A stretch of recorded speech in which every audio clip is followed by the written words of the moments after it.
Uma boa noite a todos. Os nossos sentimentos sejam direcionados a Deus, a Jesus, em agradecimento por mais esse dia, pedindo a iluminação, pedindo as boas ideias, os bons sentimentos que nos conduzam diante da vida. Pai nosso que estais nos céus, santificado seja o vosso nome. Venha a nós o vosso reino, seja feita a vossa vontade, assim na terra como no céu. O pão nosso de cada dia nos dai hoje. Perdoa, Pai, as nossas dívidas, à medida em que perdoamos os nossos devedores. Não nos deixeis cairmos em tentações e livra-nos de todo mal. Permita, Senhor, que assim seja. Vamos ver hoje o tema Palavras de estímulo. Todos nós, no decorrer da nossa vida, precisamos de estímulos, gostamos de receber estímulos naquilo que estamos fazendo, naquilo que estamos desenvolvendo. E por que não termos também esse comportamento de estimularmos as pessoas que nos rodeiam, quando nos dão alguma informação, quando nos pedem alguma orientação. Então tenhamos ali, independente da situação, palavras boas a dar sempre para alguém, estimulando bons comportamentos, estimulando mudanças benéficas, estimulando boas ações, né? Então, não nos envergonharmos de termos essa atitude. Diante desse tema, o livro Alerta, do Divaldo Franco, ditado pelo espírito Joana de Ângeles, no capítulo 25, temos o Palavras de Estímulo.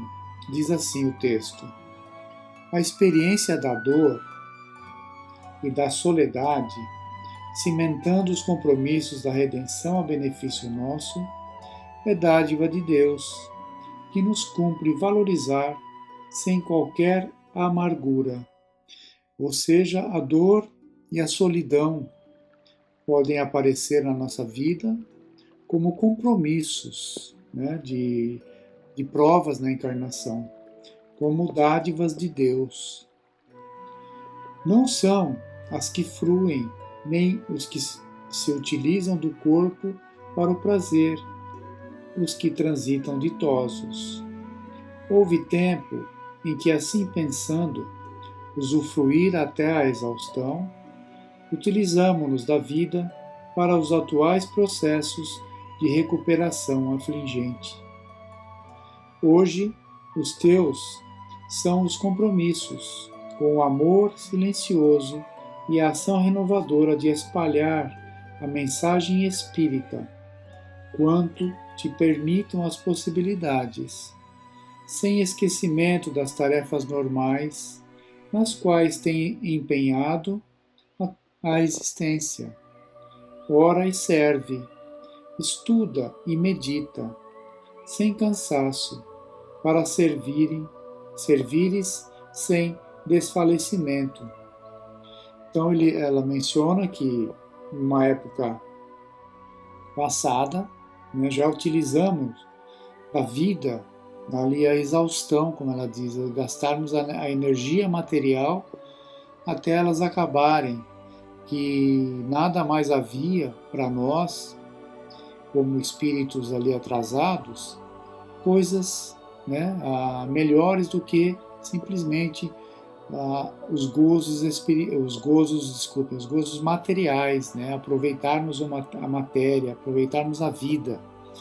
Mas hoje um pouco mais esclarecidos, já sabemos que não só a matéria é importante, mas também a parte espiritual. Por isso que ela diz, os nossos compromissos de hoje, com o amor silencioso, a ação renovadora a ser espalhada, a mensagem espírita, quanto permitam as possibilidades, mesmo levando essas mensagens, sem esquecermos do nosso dia a dia material, do nosso trabalho, da nossa vida material.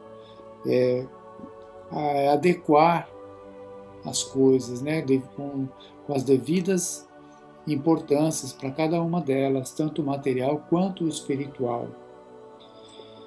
Ele continua assim, primeiro ela nos orienta, ora e serve, estuda e medita, sem cansaço, para servires sem desfalecimento. Continuando o texto. Se a árvore temesse a poda, decretar-se-ia a inutilidade prematura. Se os metais evitassem a fornalha, candidatar-se-iam ao aniquilamento pelo desgaste ante a umidade. Se o solo se negasse a chuva abundante, terminaria em deserto infeliz. É sempre a bigorna da aflição, trabalhando hoje em dor, a fim de evitar destruição amanhã pela dor. Aproveita com sabedoria tuas horas e ganha os teus minutos na ação edificante, sem pessimismo nem receio de qualquer porte. Os espinhos do passado, cravados nas carnes da alma, abrir-se-ão em flores de paz mais tarde. Olha só que bonito esse texto, né? Essa frase.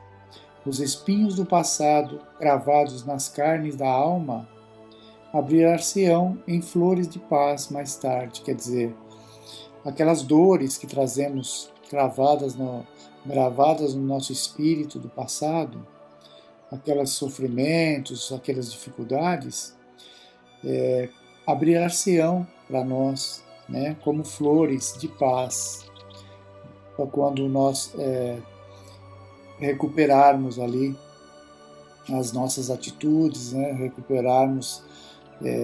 refizermos as nossas ações, aquelas dores passadas, aquelas marcas, sairão naturalmente como flores, né, de paz diante de nós. Quando a fonte generosa tem os minadouros esgotados, diz-lhe a nuvem passante, espera. Quando o fruto verde estua, fala-lhe o sol amigo, espera. Quando o sofrimento domina, canta-lhe a fé, espera. Vem a chuva e a fonte se enriquece. O calor chega e o fruto amadurece. A fé arde e o sofrimento pacifica. Em nossa área de evolução, tudo segue marcha equivalente. Espera. Transfere as riquezas da terra e confia nas alegrias do reino, desde hoje até mais tarde. Não temas nunca. A sós se encontra quem se afasta do amor de Deus, e nem assim este se detém em abandono. Conserva o otimismo e ajuda os corações em agonia maior, do que sabes das agonias silenciosas do coração. Ela orienta, né, diante de todas as situações, a calma, a espera confiante, a espera trabalhando, a espera laboriosa, a espera confiante no porvir, no melhor, a espera com entendimento do necessário, daquilo que nos aguarda à frente, a espera na evolução, na marcha evolutiva, trabalhando, né? Não queiramos que as coisas aconteçam para nós de uma forma que caia do céu, sem nenhum esforço nosso, sem nenhuma dificuldade, sem nenhum suor. Não, esperarmos, mas trabalharmos, fazermos por merecer essas dádivas, fazermos por merecer a evolução. Esse é um texto riquíssimo da Joana de Ângeles. E também no livro Lindos Casos de Chico Xavier, temos um texto interessante que fala disso também. das palavras, né? Das palavras de estímulo. Ele diz assim: pregar e exemplificar. Conta o Chico. Durante uma sessão no Centro Meimei, um irmão turbulento dá presença e desanda a criticar os que pregam e não exemplificam. Detesto esses mentirosos, dizia, que falam, pedem, imploram, predicam e nada cumprem do que dizem. Emmanuel, amorosamente, pelo Chico, doutrina-o, dizendo-lhe: de qualquer maneira, pregam, embora não cumpram. Já fazem alguma coisa. Outros há que nem isso. Pregar e não cumprir é como o semeador que já possui a semente e não a semeia. O próprio criminoso que prega já realiza algo, pois vemos Jesus nele. Pregar é, pois, ter a semente. Cumprir, exemplificar, é semeá-la. E, finalizando, trabalharemos com Jesus no coração para que a mensagem dele seja, em nossa vida, a carta de luz endereçada pelo Evangelho aos semelhantes. Eis que pregaremos e exemplificaremos com ele e por ele. Vejam que nós ainda, no nosso estágio evolutivo, não conseguimos exemplificar, colocar em ações tudo aquilo que aprendemos, tudo aquilo que os Espíritos nos ensinam, tudo aquilo que Jesus nos ensina,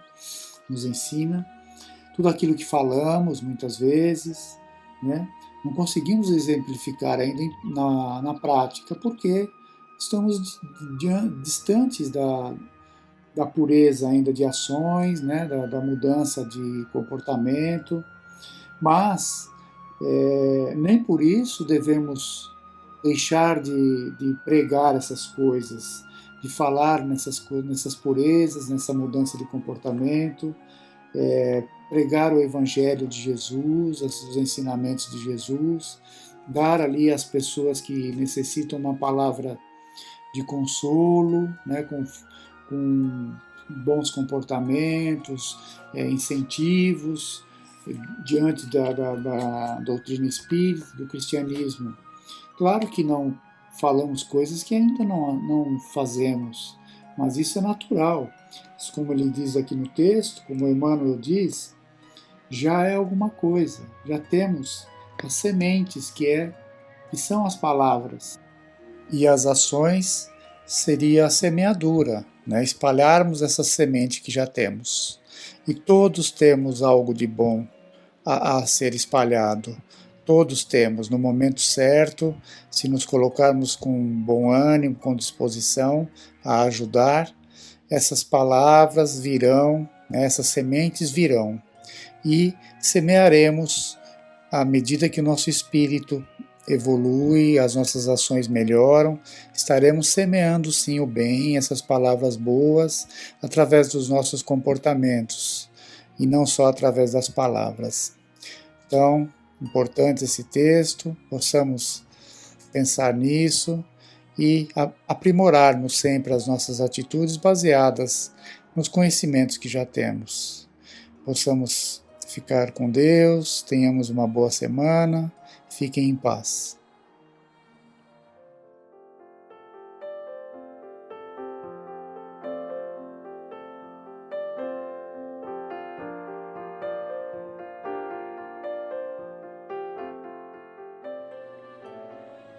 Boa noite a todos, que a paz de Jesus esteja conosco.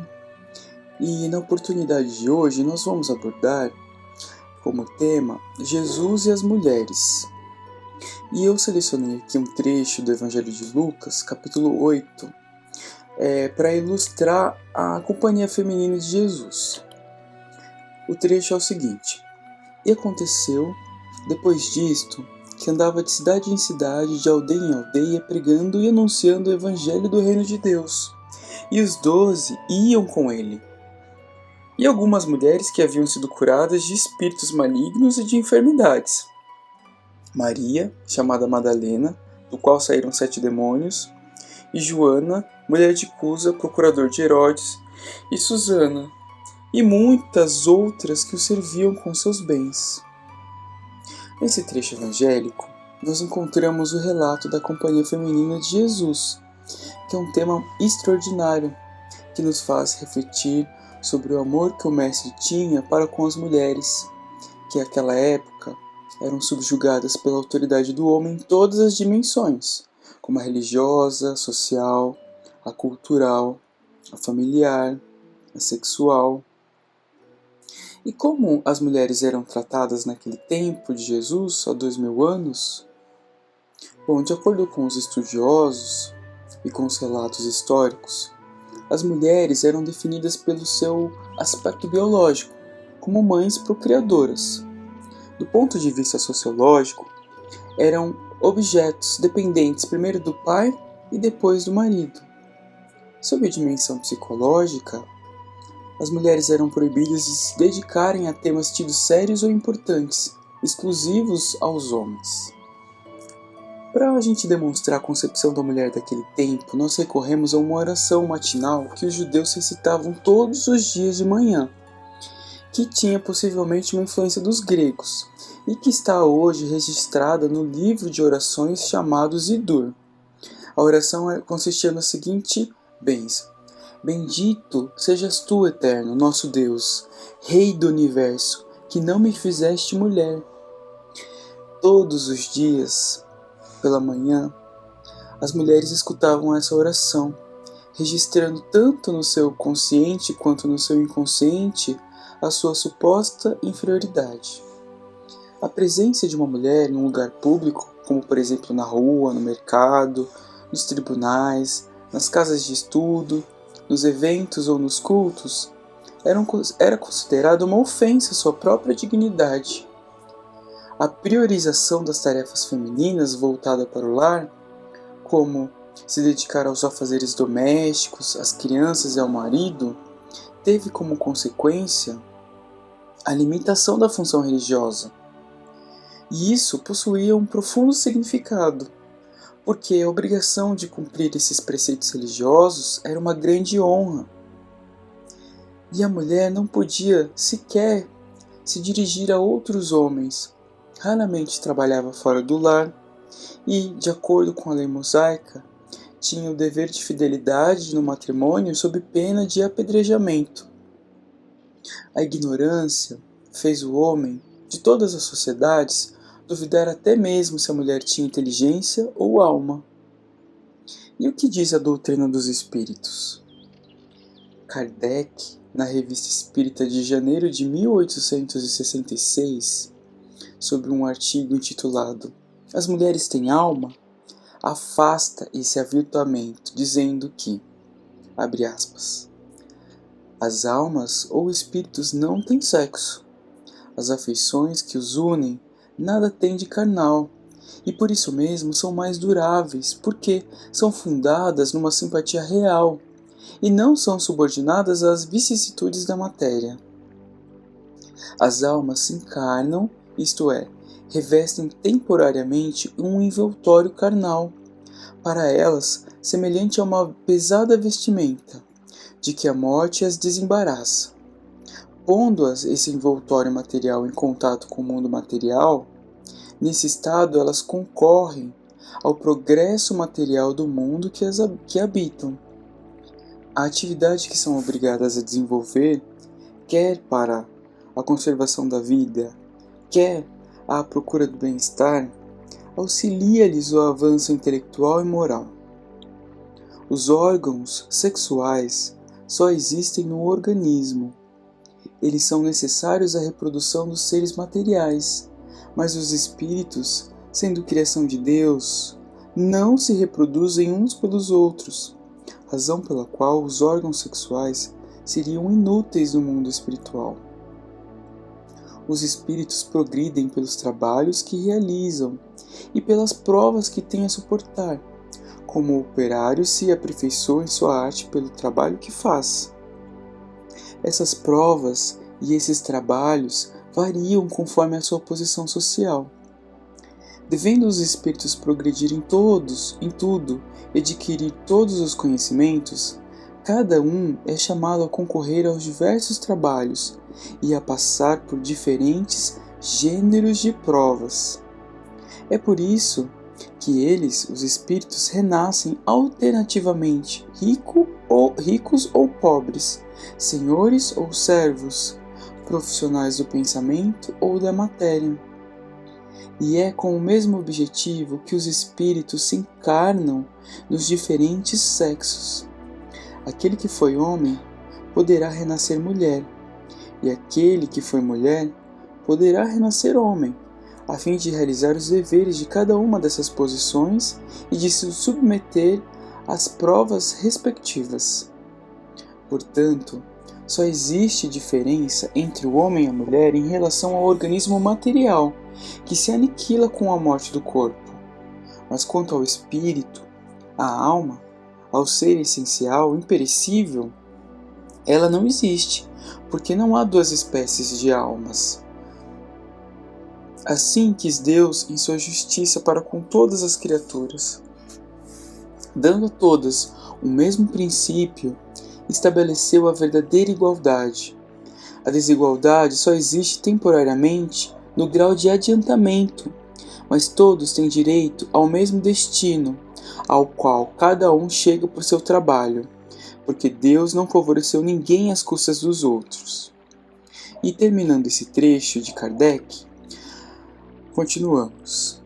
Com a doutrina espírita, a igualdade da mulher não é mais uma simples teoria especulativa, não é mais uma concessão da força à fraqueza, mas é um direito alicerçado nas próprias leis da natureza. Dando a conhecer estas leis, o Espiritismo abre a era da emancipação legal da mulher, assim como abre a da igualdade e da fraternidade. Fecha aspas. E em conformidade com essa lição de Kardec, nós encontramos no Livro dos Espíritos, dentro do capítulo das leis morais, os seguintes ensinamentos da espiritualidade. Questão 817. São iguais perante Deus o homem e a mulher e têm os mesmos direitos? A espiritualidade responde com uma pergunta. Não outorgou Deus a ambos a inteligência do bem e do mal e a faculdade de progredir? Próxima questão, 818. De onde provém a inferioridade moral da mulher em certas regiões? Responde a espiritualidade. Do predomínio injusto e cruel que sobre ela assumiu o homem. É resultado das instituições sociais e do abuso da força sobre a fraqueza. Entre homens moralmente pouco adiantados, a força faz o direito. Avançando nas questões, continuamos na questão 819. Com que fim mais fraca fisicamente do que o homem é a mulher? Responde a espiritualidade. Para lhe determinar funções especiais. Ao homem, por ser mais forte, os trabalhos rudes. À mulher, os trabalhos leves. A ambos o dever de se ajudarem mutuamente a suportar as provas de uma vida cheia de amargor. Questão 820. A fraqueza física da mulher não a coloca naturalmente sob a dependência do homem? A espiritualidade esclarece. A força que um sexo Deus concedeu é para que proteja o outro e não para que o escravize. E Kardec faz o seguinte comentário. Deus apropriou o organismo de cada ser às funções que lhe cumpre desempenhar. Tendo dado à mulher menor força física, deu-lhe ao mesmo tempo maior sensibilidade, apropriada à delicadeza das funções maternais e à fragilidade dos seres confiados aos seus cuidados. E por fim, recorremos à questão 821. As funções a que a mulher é destinada pela natureza terão importância tão grande quanto as deferidas ao homem? E aqui nós destacamos a resposta da espiritualidade. Sim, maior até. É ela, a mulher, quem lhe dá as primeiras noções da vida. E como esse tema é extraordinário, maravilhoso e ainda atual, nós recorremos também aos ensinamentos do Espírito Joana de Ângeles a respeito do machismo.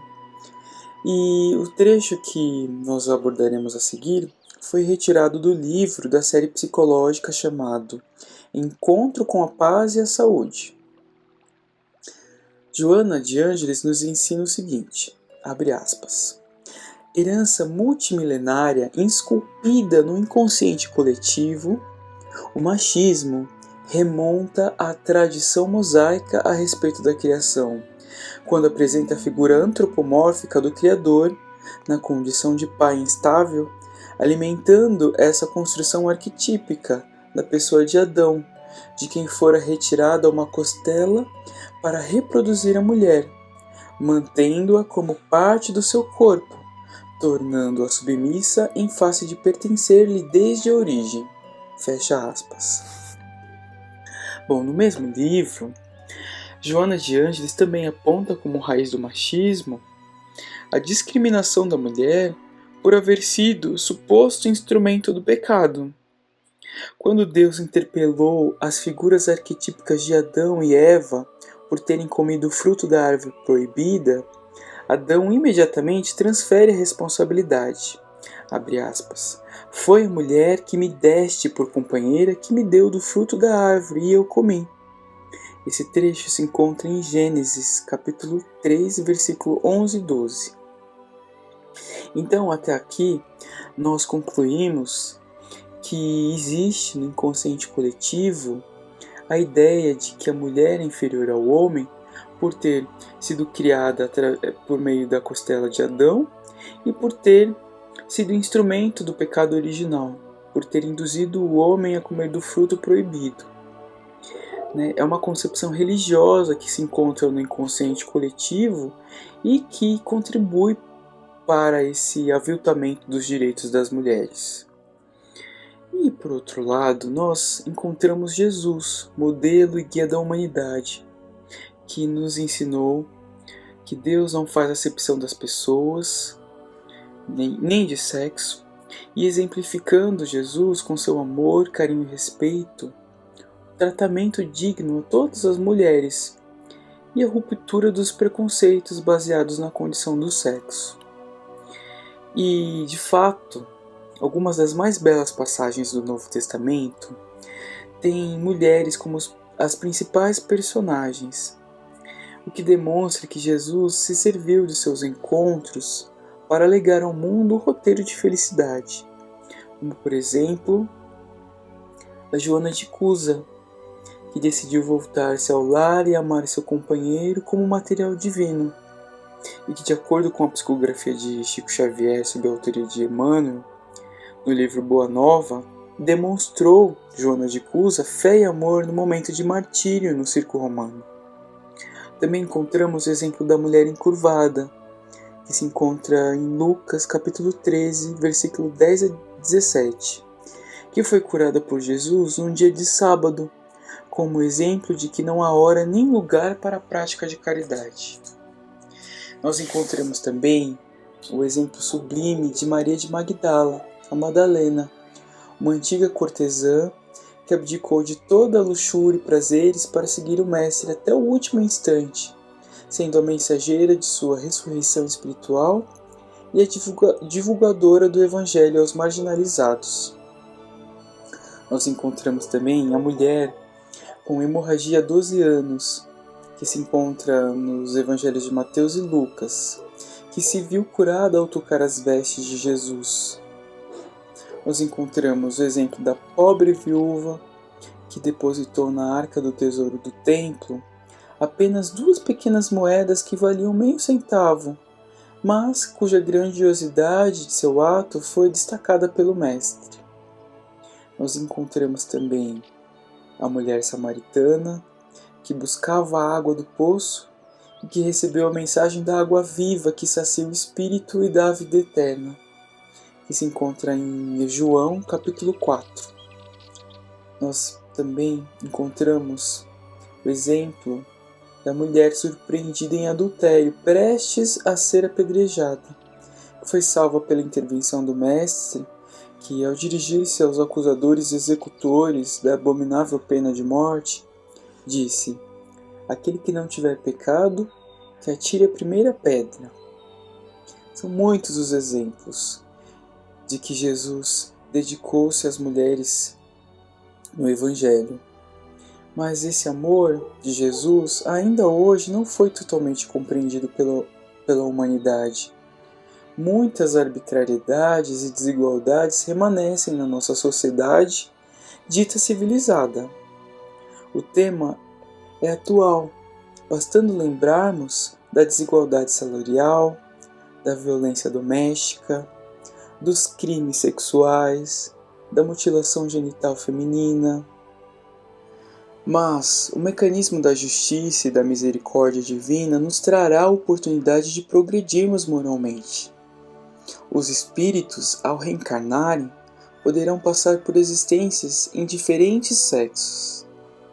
E além disso, temos o abençoado roteiro de felicidade do Evangelho e da espiritualidade, que nos ofertam inúmeras lições de Jesus sobre a igualdade e a fraternidade. E, em conclusão, nós vamos fechar esse tema recorrendo ao trecho do livro Boa Nova, de autoria do espírito Humberto de Campos, pela psicografia de Chico Xavier. Na passagem que nós vamos ler, Jesus exorta Simão Pedro sobre a sublimidade da mulher. Abre aspas. Precisamos considerar, todavia, que a mulher recebeu a sagrada missão da vida. Tendo avançado mais do que o seu companheiro na estrada do sentimento, está por isso mais perto de Deus, que muitas vezes lhe toma o coração por instrumento de suas mensagens, cheio de sabedoria e misericórdia. Por isso, as mulheres mais desaventuradas ainda possuem no coração o germe divino, para a redenção da humanidade inteira.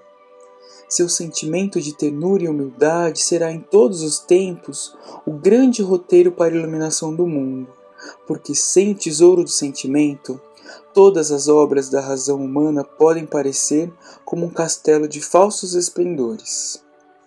Que colhemos as abençoadas lições, que possamos respeitar as mulheres, dignificá-las e homenageá-las. Pai nosso, que estais no céu, santificado seja o vosso nome. Venha a nós o vosso reino. Seja feita, Pai, a vossa vontade, assim na terra como no céu. O pão nosso de cada dia nos dai hoje. Perdoai as nossas dívidas, à medida em que perdoamos aos nossos irmãos. E não nos deixeis cair em tentação, mas livrai-nos de todo o mal. Que assim seja, Pai. Graças a Deus e a Jesus.